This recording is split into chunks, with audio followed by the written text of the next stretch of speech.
Hey everyone, welcome back to money matter. Shubham this side से भी register research analyst. देखिए, market में कुछ सेक्टर्स ऐसे हैं जहां पे स्ट्रॉन्ग मोमेंटम है और इन स्ट्रॉन्ग मोमेंटम वाले सेक्टर्स को डील कैसे करना है, इस वीडियो में आज लर्निंग लेने वाले। ये वीडियो कोई रिकमेंडेशन नहीं, एक प्रॉपर लर्निंग है, इसको आप समझने की कोशिश करना। यहां पर निफ्टी का चार्ट चल रहा है, ये हमारे लिए आज इररिलेवेंट है, हम इसकी बात नहीं कर रहे। हम पहले चलते हैं सेक्टर जहां पे हमें अपॉर्चुनिटीज मिल सकती है और जिन्हें अभी हमारे रडार पे होना चाहिए, प्लस इसको कैसे देखना है उसका कंप्लीट डिस्कशन होगा। ध्यान से देखिए। सबसे पहले मैं यहां एक कंपनी का नाम खोल रहा हूं। The company name is shipping corporation of India limited. अब मैं इसका खोल रहा हूं तो आप ये समझ सकते हैं कि मैं किस सेक्टर की बात कर रहा हूं। दो सेक्टर्स की बात करूंगा। सबसे पहला जो सेक्टर यहां होगा और उसको डील कैसे करना है सब सिखा रहा हूं, ध्यान से समझना। तो सबसे पहला जो मेरे लिए सेक्टर है जिसको मैं क्लोजली वॉच करूंगा आने वाले हफ्ते, 2 हफ्ते, महीने, 2 महीने आप कह सकते हो, दैट इज शिपिंग कंपनीज। और खाली शिपिंग कंपनीज नहीं, शिपिंग के साथ साथ जो कंपनी शिपिंग इंफ्रा का पार्ट है वो भी। शिपिंग इंफ्रा का पार्ट कौन होते हैं? पोर्ट वगैरह या शिप बिल्डिंग कंपनीज, वो भी आ जाती है। तो ये पहला मेरा वॉच लिस्ट का पार्ट रहेगा। यहां मैं आज कोई लेवल्स वगैरह नहीं दे रहा हूं, लेकिन आपको समझा रहा हूं कैसे डील करना है। तो अगर आप देखोगे इसको, शिपिंग कॉर्पोरेशन को, जिस टाइप का मोमेंटम रहा है, एक सॉलिड मोमेंटम है। अब इसको डील कैसे करना है? जब भी इस टाइप की सीधी मोमेंटम निकल जाती है 2 दिन में, हालांकि वो वैसे सीधी नहीं है, अपॉर्चुनिटी हो सकती थी वहां पे। देखो, एक रेजिस्टेंस ये बना हुआ है 280 का जोन और एक है 290 का जोन। तो इसे हम एक रेजिस्टेंस जोन बोलते हैं, 280 290। सो एक रेजिस्टेंस जोन होता है। अब बुल्स यहां पे क्या करते हैं, जो पहले से बैठे हैं वो तो राइड करते हैं, लेकिन जो फ्रेश आना चाहते हैं वो वेट करते हैं कि कोई उनको एक बार इसके आसपास रिटेस्ट का मौका मिले। उसके बाद वो नीचे में जो स्ट्रॉन्ग सपोर्ट होता है, जैसे कि यहां पे ये है, उसको अपना सपोर्ट एरिया मानकर राइड करने की कोशिश करते हैं। शिपिंग में अब अगर आप ध्यान से देखो तो ये लेवल्स आए हैं जुलाई अगस्त 2025 के बाद में, 2024 के बाद में, नॉट 25, यहां मैं हटाता हूं, 2024 के बाद में। सो जुलाई अगस्त 2024 में लेवल्स लगे थे, फिर 2025 आया, 2026 आया और अब अप्रैल 2026 में लेवल्स वापस आए हैं। So it is not for time pass. आगे समझो, यहां मैं डेली चार्ट दिखाता हूं, फिर मैं फंडामेंटल्स पे भी कुछ बताऊंगा। यहां देखना, ये देखो डेली चार्ट पे एक्चुअल में क्या हुआ है, ये गैप पेंडिंग था, इस गैप को फिल करने आया महाराज, अपना काम कंप्लीट किया, कंप्लीट करने के बाद निकला और गैप फिल नहीं हुआ तब तक देखो बेचारा ब्रेकआउट नहीं कर पाया था। अगर ब्रेकआउट कर देता यहां से, इस रेजिस्टेंस का अगर ब्रेकआउट होता इस टाइप से, तो क्या गैप फिल होता? नहीं होता। वही मैं निफ्टी का चार्ट इसीलिए खोला है कि जब तक ट्रेंड ऊपर का है गैप फिल होने का मत सोचना, जब ट्रेंड रिवर्स होगा ना तब सोचना। ओके, तो हमें स्टॉक स्पेसिफिक इस तरीके से ध्यान देना है। सो अब ये 2 दिन में ऐसे निकला है। कोई भी अगर मेरे हिसाब से बुल्स को यहां चांस मिलेगा, they would like to watch this one, तो यहां ध्यान रख सकते हैं। मंथली चार्ट कितने महीने का कंसोलिडेशन है वो देख लो ध्यान से। ये देखो कितने महीने का है, ये देखो लास्ट टाइम आप जुलाई 2024 में इसके ऊपर थे, तो कितने महीने हो गए? लगभग 20-21 महीने हो गए। साथ में एक और चीज नोटिस करी आपने, एक भी मंथली क्लोज इसके ऊपर नहीं आई। दैट मींस अप्रैल में कोशिश कर सकता है मंथली क्लोज के ऊपर करने की। तो ध्यान रखना। फंडामेंटल्स दिखाता हूं, फिर आगे चलते हैं। ये मैंने शिपिंग कॉर्पोरेशन का डाटा खोला, इस बहुत कंपनियां हैं, ध्यान से देखते जाना, वीडियो लंबा नहीं करूंगा इसलिए एक के फंडामेंटल दिखाऊंगा। मार्केट कैप देखी, आरओसी, आरओई और स्टॉक का पी ओके है। अच्छी बात क्या है वो बता देता हूं जो आपको चेक करनी है। यहां देख लेना कि दिसंबर टू दिसंबर रिजल्ट्स कैसे हैं, तो रिजल्ट्स आपको दिखेगा अच्छे हैं। अब हमें दिसंबर के रिजल्ट से मतलब नहीं, हमें मतलब है मार्च के रिजल्ट से। तो जैसे ही रिजल्ट अनाउंस हो और अगर कोई भी स्टॉक ब्रेकआउट कर रहा है या उसके आसपास है तो ध्यान रखना। तो ये चीज नोट हो जाएगी, कंपनी ग्रो अच्छी कर रही है, profit and loss, company one of the best profit जो है अभी पोस्ट कर रही है, one of the best revenue company ला रही है। साथ में आ जाओ इन्वेस्टर्स पे, 9 मार्च तक का डाटा है। एफआईआईज ने होल्डिंग बढ़ाई है, डीआईआईज ने होल्डिंग बढ़ाई है, पब्लिक की होल्डिंग घटी है। 3 लाख से 4 lakh number of share holder यहां है। ये क्लियर हुआ। तो ये पहला कंपनी था जो मेरी वॉच लिस्ट में शिपिंग में और है, उन पे चलते हैं। यहां देखो जीई शिपिंग, आओ इसको देखते हैं। जी शिपिंग, ग्रेट ईस्टर्न शिपिंग नाम है इस कंपनी का। आपको याद दिला दूं कि हमने पहले ये मेरे इन्वेस्टमेंट मेंबर्स के पास था यहां पर, फिर हमने प्रॉफिट बुक कर लिया था, फिर हमने स्टॉक ऑफ द वीक में यहां पे वापस शेयर किया था हमारे सेकंड चैनल बनी द बुल रन स्टॉक्स पे, और फिर देखो वापस वो निकला। अब क्या हो रहा है, इसको भी अगर आप देखो ना, it is an strong momentum. कोई युद्ध बुद्ध का फर्क है, इसको कुछ फर्क नहीं है। साथ में ये एक बड़े रेजिस्टेंस जोन की तरफ जो है वो निकल चुका है, यहां पर रिजेक्शन ले रहा है, तो मतलब इसके ऊपर सस्टेन करना ऑटोमेटिक और फर्दर बुल्स को अट्रैक्ट करेगा और ट्रेंड कंफर्म करेगा ऊपर की साइड का। तो वहां पर वापस से बुल्स आएंगे और ट्रेंड को देखेंगे। अब ट्रेंड को देखने का मतलब ये होता है कि वो अपना लेवल डिसाइड करते हैं, उसके अकॉर्डिंग काम करते हैं। अभी लेवल नहीं है क्योंकि अभी बन रहा है, तो आपको वॉच लिस्ट में लेना है, ये ध्यान रखना। थर्ड पे चलते हैं, यहीं पे एक बार मंथली और देख लो, इजी रह जाएगा। Look at this, this is the monthly data, कितना प्यारा चार्ट है। डेली और दिखाऊं, यहाँ पे देखो, दिस इज डेली डाटा, ये देखो कितना प्यारा चार्ट बन रहा है, ऑल टाइम हाई के पास जाके रुक रहा है, ब्रेकआउट करेगा तो डेफिनेटली वॉच बनेगा एक। तो हमने यहाँ भी काम किया इन्वेस्टमेंट में, यहाँ स्विंग्स में काम किया, अभी वापस बन रहा है। समझ आया एक ही स्टॉक में कितनी बार हो सकते हैं, अपॉर्चुनिटी मिलती है। देखो तीसरे पे चलते हैं, द कंपनी नेम इज सीमैक, मैं यहाँ पे लिख देता हूँ सीमैक लिमिटेड, ये भी शिपिंग रिलेटेड बिजनेस करती है। सी दिस वन, यहाँ पर मैंने पर्सनल डिस्क्लोजर है, मेरे पोर्टफोलियो का पार्ट था। यहाँ पर फरवरी में जब युद्ध शुरू हुआ, फरवरी लास्ट में, तो मैंने इसके आसपास यहाँ पे प्रॉफिट्स बुक कर लिए थे, बिकॉज मैं डर गया था और मैंने प्रॉफिट्स बुक कर लिए थे। अभी जो है वापस ऊपर आ रहा है, और अगर अब आता है इस रेजिस्टेंस जोन के पास रुकता है, जैसे जी शिपिंग रुक रहा है, I would love to watch. अगर उसके बाद निकला तो मैं देखूंगा। क्या अभी देखने लायक है? Answer is no. तीनों स्टॉक्स अभी देखने लायक नहीं है, लेकिन शिपिंग रिलेटेड कंपनीज देखने लायक है। कैसे? एक और कंपनी पे चलते हैं, यहाँ पे आओ।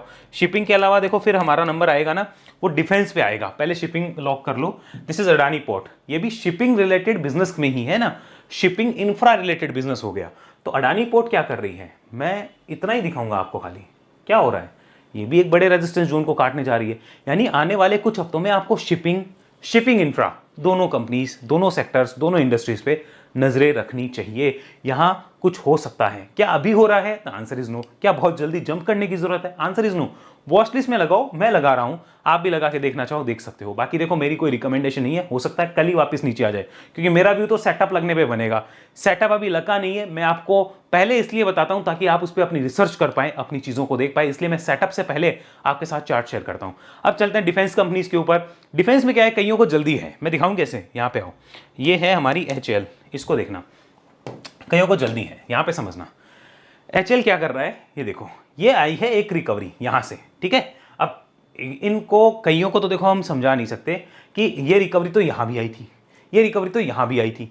क्या लंबा ट्रेंड थोड़ी शुरू हो गया? ये छोटे छोटे स्विंग्स हैं, वो कैसे पता चलेगा? यहां आओ, अभी जितनी बड़ी मार्केट में करेक्शन रही है, सब कुछ हुआ है, उसके बाद यहां पर आपको दिखेगा बुल और बेयर की फाइटिंग कैसे हो रही है, यहां नोट करना। तो अभी हमारे पास मानो 10 चार्ट हैं शिपिंग के और डिफेंस के। आपको ज्यादातर डिफेंस के चार्ट है ना, नीचे से ऐसे रिकवर होते हुए दिखेंगे। आपको कोई जल्दीबाजी नहीं करनी चाहिए मेरे हिसाब से। इन चार्ट्स में वेट करना है वापस से डिप का, फिर जब स्विंग हाई काटे, सिंपल मेथड है, कॉम्प्लिकेटेड करने की जरूरत नहीं है। तब देखना नीचे जो भी लो लगेगा वो इंपॉर्टेंट सपोर्ट होगा, तब तक देखने की जरूरत नहीं है जल्दीबाजी में। दूसरा केस लेते हैं, मान लो HAL किसी के पास पहले से नीचे से होल्डिंग में है, क्या वो अभी बेचेगा? The answer is no. वो वेट करेगा कि यहां से पैटर्न्स कैसे बनते हैं, ऐसे बन रहे हैं तो वो नहीं बेचेगा। पैटर्न्स इस टाइप के बन गए तो वो कहेगा भाई यहाँ पे ट्रेंड बिगड़ रहा है, इसको नमस्ते करते हैं। समझ आया? वो भी यानी कि अभी HAL उस जोन में है जहां पे बुल और बेयर की फाइट होनी बाकी है। ये तो एक बुल का अटैक आया है, बेयर का अटैक बाकी है। ज्यादातर कंपनीज कैसे चल रही है वापस समझ लो, देखो नोट करा देता हूं मैं इसको, यस ये आ जाओ, अब नोट कर लो। ज्यादातर कंपनीज ऐसे चल रही है इस टाइप से, और ऐसी आई है रिकवरी शिप इसमें डिफेंस में। अब 10 कंपनियों में डिफेंस के चार्ट हैं, तो 3 कंपनियां, 4 कंपनियां, 5 कंपनियां क्या करेगी, इस टाइप से निकल जाएगी। ओके, तो यहां पर हमारे पास चांस होगा। लेकिन 2 कंपनियां कैसी होगी, 2 कंपनियां ऐसी होगी जो इस तरीके से आई थी और सीधी ही निकल जाएगी, हमें चांस नहीं देगी। सो दैट इज एक्सेप्टेड, मेरे से तो नहीं पकड़ा जाएगा, that is totally accepted for me, क्योंकि मुझे इन 5 पे फोकस करना है, इन 2 पे नहीं करना है। अच्छा, और बाकी 3 कंपनियां क्या करेगी, वो 3 पता है ऐसा करेगी, इस टाइप से आई गई और फिर नीचे आ गई। यहां पर सबसे ज्यादा लोग ट्रैप होंगे, देख लेना आप, ये 3 होगा, होने वाला है ये डिफेंस में ही होगा। आप देखना 5 कंपनियां 6 कंपनियां ऐसे निकलेगी रुक के आराम से, 2 कंपनियां सीधा निकल जाएगी जिसको हम भी नहीं पकड़ पाएंगे, 3 कंपनियां ऐसी होगी जो ऐसा दिखाएगी कि मैं निकल रही हूं, फिर वो आएगी घूम के और फिर लोग वहां ट्रैप होंगे। इन 3 में सबसे ज्यादा होंगे। तो HAL को लेके आपको व्यू मिल गया होगा मैं क्या देना चाह रहा हूं, एक डिप का वेट एंड देन उसके बाद चेक करना है। ऐसे ही सारे डिफेंस स्टॉक ऐसा पैटर्न तो नहीं बना रहे, आओ ध्यान से यहां देखो, इसको समझो। हम चलते हैं BEL के चार्ट पे। नाउ व्हाट अबाउट BEL का चार्ट अभी बुलिश है, so this support is the important area for me, bulls के लिए, और साइकोलॉजिकल लेवल भी है कुछ, तो ये मेरे लिए इंपॉर्टेंट सपोर्ट रहेगा। अभी फिलहाल वो दिक्कत है नहीं, दैट मीन्स जिसके पास है वो राइड करेगा। क्या यहाँ कोई फ्रेश सेटअप है? Answer is no. HAL में भी फ्रेश सेटअप नहीं है, इसमें भी नहीं लग रहा। समझ आया? तो फ्रेश सेटअप है कहाँ वो देखते हैं, आओ यहाँ पे चलो इसकी बात कर लेते हैं। डेटा पैटर्न्स, ये देखो कल स्टॉक ऑफ द वीक में भी डाला है, डिफेंस कंपनी है, फ्रेश सेटअप बना रही है, तो मुझे अभी 3 ऑप्शन मिले, HAL, BEL, डाटा पैटर्न। 3 में से कौन सा में भाई स्विंग मोमेंटम के लिए देखोगे? The answer is data patterns. समझ आया? ऐसे ही फ्रेश सेटअप वाली कंपनीज को अभी देखना है, जिनमें सेटअप नहीं है उनमें जल्दीबाजी में नहीं जाना। एक एग्जांपल और लेते हैं, एमताटेक। हमने इसके ऊपर वीडियो बना के बात करी थी 2700-2300 के आसपास कुछ इस जोन में, कि रुक के ब्रेकआउट करे तो अच्छा है, बाकी ट्रेंड तो बुलिश है। ये रुका, यहाँ पे आराम से रुका, फिर ब्रेकआउट हुआ और फिर देखो क्या हुआ। सो ये अलग जर्नी में। क्या अभी कोई बोल दे डिफेंस में मोमेंटम है तो एमतार is good bet? Answer is fresh के लिए नहीं है, एग्जिस्टिंग है तो राइड अलग बात है। क्लियर हुआ? अनोदर यहाँ पे चलो, अब इस पे देखते हैं एक बार, GRSE। अब ये भी शिप बिल्डिंग रिलेटेड है प्लस डिफेंस स्टॉक है। यहाँ पे डेली चार्ट कन्वर्ट करते हैं। हमें क्या चाहिए? हमें ये चाहिए, इसमें भी एक कंडीशन आ गई, ये सीधी ऊपर आई है। हमें प्यार नहीं है जो सीधे ऊपर आते हैं, हमें चाहिए इस रेजिस्टेंस जोन या इस रेजिस्टेंस जोन के पास आकर कहीं भी आप रुक जाओ, डिप दो, फिर जाओ। We will love to watch you, हमें कोई दिक्कत नहीं है उसके बाद में। अभी फिलहाल उसके काम का जो नीचे से गर्दन पकड़ चुका है भैंस की, अदरवाइज दिक्कत हो जाएगी। समझे? क्लियर हुआ? अनोदर दिखाता हूं, the company name is Mazagon Dock. यहाँ पे चलो इसको हम डिलीट करते हैं और यहाँ टाइप करते हैं मजगांव डॉक। इसको हमने डिलीट किया and then typing here Mazagon Dock. आओ, अब ये क्या करती है? शिप बिल्डिंग रिलेटेड बिजनेस में। अब इसमें सेटअप देखो कितना प्यारा है। यानी मैं क्या दिखाना चाह रहा हूँ, डिफेंस में मोमेंटम है, शिप बिल्डिंग में मोमेंटम है, लेकिन उस मोमेंटम में राइट डिसीजन कैसे लेना है, कहाँ लेना है, वो सीख लो। ये आया नीचे, ये इस रेजिस्टेंस जोन के पास है भाई, रेजिस्टेंस के पास है, थोड़ा सा रुक के कर दो, हमारे लिए भी अच्छा हो जाएगा और चार्ट पैटर्न्स भी अच्छे बन जाएंगे। पीछे भी देखो ऐसा ही कुछ हुआ था ना, रुके थे आराम से फिर गए। तो इस टाइप के पैटर्न्स चाहिए। आगे एक और दिखाता हूँ, ये GRSE का डाटा, ये देखो, याद करो हमने यहाँ पे बात करी थी, फिर एक शानदार इसमें मोमेंटम हमें मिला था, यहाँ बात करी थी। प्रॉपर ऐसा एकदम सेटअप दिखता है तो बात करने में मजा है यार। बाकी रोज कुछ ना कुछ प्राइस एक्शन तो होगा ही, तो उसमें परेशान थोड़ी होना है। एक और दिखाते हैं, यहाँ बात करते हैं ज़ेन टेक। अब ये भी डिफेंस एंड एरोस्पेस से रिलेटेड है, ज़ेन टेक्नोलॉजीज। देखो ध्यान से, ये वाला, ये देखो प्रॉपर। अच्छा, एक डिस्क्लोजर देना चाहूँगा, ये चार्ट मैंने हमारे जो वेब एनालिसिस के लर्नर्स हैं, जिनका हमने टेलीग्राम पे अलग से डाउट सॉल्विंग सेशन के लिए ग्रुप बना रखा है, जहाँ हम डाउट सॉल्विंग सेशन की अनाउंसमेंट करते हैं, वहाँ मैंने ऑलरेडी ये दिया था, पहले ही दिया था कि इसको देखना है, ये कंडीशंस फुलफिल करनी चाहिए और फिर ये अगर ब्रेकआउट करे तो इसको देखा जा सकता है। यहाँ पे कुछ प्राइस एक्शन होगा, उस जोन से प्राइस एक्शन करके निकल रहा है। अभी भी आप देखो इतनी बड़ी गिरावट हो चुकी है वीकली चार्ट से, ये देखो वीकली गिरावट है, साफ दिख रही है, बेस बिल्डिंग और निकल रहा है। ऐसी कंपनीज फॉलो करनी है जहां फ्रेश सेटअप है, जहां फ्रेश सेटअप नहीं वहां नहीं जाना। एक और पे चलते हैं, यहाँ the company name is Paras defence. Paras defence भाई क्या है? फ्रेश सेटअप है क्या? द आंसर इज यस, तैयारी है, उसकी तैयारी है, क्योंकि ये भी एक रेजिस्टेंस के पास जा रहा है। This one is the resistance, ये पूरा एक जोन बना हुआ था, यहाँ से यहाँ ये जा रहा है, यहाँ पे रुक के जाएगा उतना अच्छा होगा। अब फ्रेश सेटअप तभी माना जाएगा जब रुक के जाए, डायरेक्ट जाएगा तो नहीं। तो हमने देख लिया कि कौन से अच्छे हैं। रीटेस्टिंग के लिए हमने देखा शिपिंग कॉरपोरेशन, और जो ब्रेकआउट कर सकते हैं उसमें गार्डन जी शिपिंग और एक CMAC, और जो डिफेंस के अंदर अभी ब्रेकआउट कर सकते हैं दैट इज डाटा पैटर्न्स। वो हमने आराम से नोटिस किया, उसको देखा, उसको समझा। जो डिफेंस में बहुत चल चुके हैं, एमताटेक, तो उसको किस तरीके से डील करना है वो हमने सीखा, वो हमने समझा। साथ में HL को कैसे डील करना है, पारस डिफेंस को कैसे डील करना है वो हमने सीखा, वो हमने समझा। और दिखाता हूं, यहां देखो, ये है मोतीलाल का ETF। अब ये है डिफेंस का ETF। मैंने डिफेंस को लिया क्यों, देखा क्यों मैंने, उसको समझो। यहां पर एक सेकेंड में, यस, थोड़ा जूम कर देते हैं, या इसको देखो। अब डिफेंस के ETF में क्या था, मुझे एक प्रॉपर ना बेस का ब्रेकआउट होते हुए दिख रहा था, दिख रहा है आपको? तो ETF ब्रेकआउट कर रहा है तो क्या सारी कंपनीज थोड़ी चलेगी? ना ना, जहां पर फ्रेश सेटअप लग रहा है ना, मुझे as a swing and momentum player उनको ही देखना है। और जहां फ्रेश सेटअप नहीं है, वहां करेक्शन के बाद जब जाएगा तब देखेंगे। कोई जल्दीबाजी नहीं, कोई फोमो नहीं। ऐसे जाता है तो एक बार नहीं 5 बार जाए। I am ready to miss, I am ready to regret, लेकिन मैं काम उधर ही करूंगा जहां मेरा सेटअप है, बिना सेटअप नहीं करूंगा। सो डिफेंस के ETF में ऐसा हो रहा है, तो मुझे क्या समझ आया, डिफेंस कंपनीज, शिप कंपनीज। अब शिपिंग में कौन सी? SCI हमने देख ली, जी शिपिंग देख ली, ओके, और ये हमने देख ली CMAC, ठीक है।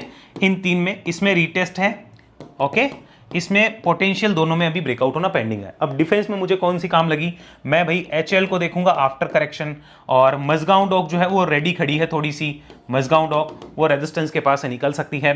डाटा पैटर्न मैंने नोट किया कि हाँ वो भी निकल सकती है, रेजिस्टेंस के पास है। उसके अलावा मैंने पारस को नोट किया, पारस में एक छोटा सा हमें क्या चाहिए, करेक्टिव मूव चाहिए फिर निकल सकती है।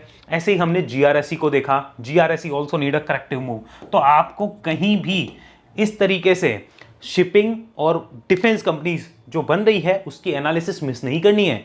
एनालिसिस करो लेकिन ब्लाइंड कहीं नहीं खेलना है। जैसे हमने बीईएल को भी देखा कि बीईएल ऑलरेडी चला हुआ है तो उसके काम का है जो पहले से बैठा है या जिसने ले लिया है। फ्रेश सेटअप वहां नहीं है। फ्रेश सेटअप कहाँ है वो उन्हें आपको सिखा दिया और समझा दिया। मुझे उम्मीद है वीडियो क्लियर हो गया है, समझ आ गया होगा कि किस तरीके से मैं चीज़ों को देख रहा हूँ और आपको मैंने एक छोटी सी इंफॉर्मेशन देने की कोशिश करी है, इसलिए इतनी कंपनीज का साथ में डिस्कशन किया है ताकि इंफॉर्मेशन आपको समझ में आए। अगले वीडियो में आपसे मिलूंगा, अभी के लिए इतना ही। सीखना चाहते हैं तो वेब एनालिसिस की डिटेल हमारे वेबसाइट पर मिल जाएगी या टीम से संपर्क करके ले सकते हैं, और हमारी सेबी रजिस्टर्ड सर्विसेज की डिटेल भी आपको वेबसाइट पर मिलेगी या इस नंबर पर व्हाट्सअप करके भी ले सकते हैं। See you soon in next video. भी के लिए इतना ही। जय हिंद, जय भारत।